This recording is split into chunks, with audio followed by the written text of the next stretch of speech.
अनिल जी पुणे से। राधा लक्ष्मी। महाराज जी आपके चरणों में कोटि कोटि प्रणाम।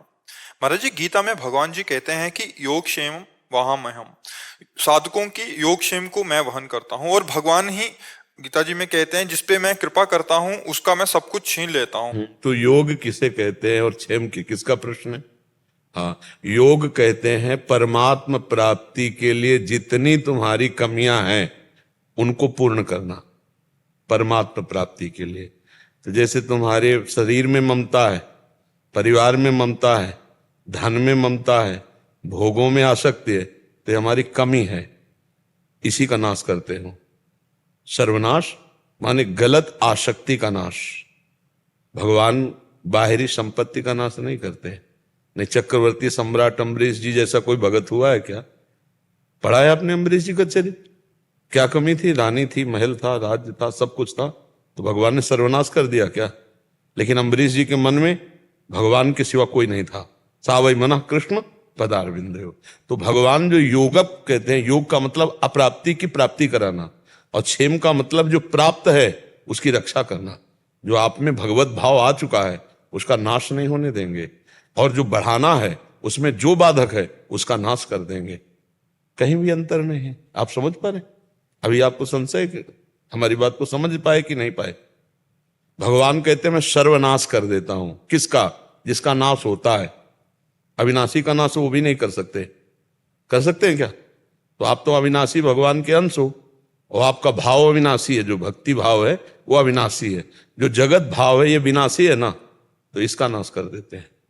चाहे आप साधन भजन से ममता समेट कर भगवान के चरणों में समर्पित कर दो, या ऐसे समर्पित हो जाओ तो काट देंगे। सबकी ममता ताग बटोरी, मम पद मने बांध बटोरी। तो तुम कर लो साधना से, और नहीं कर पा रहे हो ऐसे कर दिए तो काट देंगे। बंधु विच्छेदम भगवान कह रहे, पढ़ना इस श्लोक का अर्थ पढ़ना। बंधु विच्छेदम, सुहृद जनों से अलग कर देता। जब आप सच्चाई से भजन में चलोगे तो अंदर से सबके प्रति भगवत भाव रहेगा।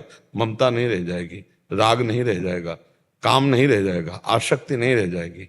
वो भगवान के भजन के प्रताप से वो निर्विकार होने लगता है। विकारों के नाश करो। वो नाशवान इसलिए उनका नाश हो सकता है।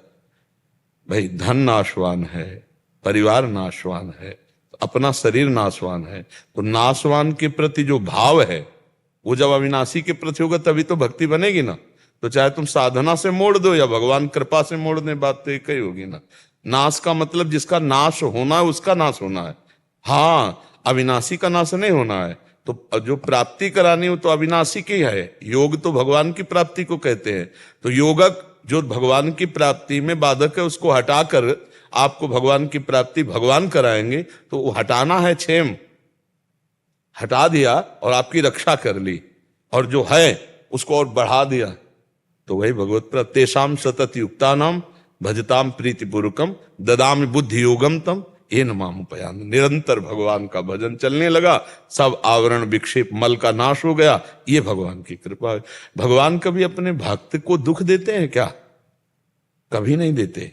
आप ध्यान रखना, भक्त को जो बाहरी दुख दिखाई दे रहा है वो ऐसे है जैसे कुम्हार अपनी मटकी को सीधा करने के लिए नहीं करता, अंदर हाथ लगा के ऊपर थापी से ठोकता है। वही भगवान ठुकाई करते हैं। जो हमारी जन्म जन्मांतर की वासनाएं हैं तो अंदर से दुलार करते हुए बाहर से सीधा बनाने के लिए उठे। साम दाम दंड भेद से सीधे रास्ते लाऊं, नकली से बनाऊं असली, यही तो मेरे मन में ठणी, भगत मेरे मुकुटमणि। भगत तो भगवान बनाते हैं।